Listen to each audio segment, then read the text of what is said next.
Përshëndetje të dashur miq të mi, ja ku po ritakohemi sërish me mua Tirona Lilin, pikërisht këtu në kanalin Monitor TV, për të sjellur pranë jush ngjarjet më të fundit nga përditshmëria dhe jeta e showbizit.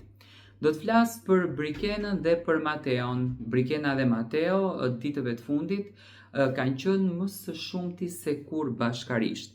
Ato kanë ndarë fotografi, kanë bërë video, kanë qenë më pranë publikut shqiptar. Por ditën e sotme na kanë ndarë një gjë shumë të bukur. Mateo e shoqëron Brikenën gjatë vajtjes dhe ardhjes së Prishtinë dhe Tiranë. Do me thënë Mateo vazhdon që të jetë shumë pranë Brikenës, edhe pse në fakt ato të dy kanë bërë një mini fejes të fshehur.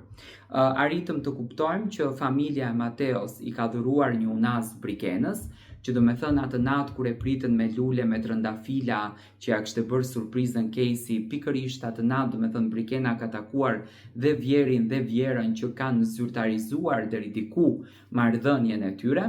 Në anën tjetër do me thënë Mateo i kishte bërë një unaz të veçantë Brikenës, një unaz fantastike që në fakt Brikena jetonte, shijonte dhe kënaqeshte shumë, dhe mendoj që celebrimin e madh, por edhe nga informacione që unë kam patur, do ta bëj në momentin që do të vi familja. Do me thënë dy familjet nuk janë takuar bashkë, por kanë komunikuar. Do me thënë kanë ndarë biseda me njëri tjetrin, por takimin nuk e kanë bërë, sepse familja e Brikenës akoma nuk është kthyer në Shqipëri dhe në Kosovë.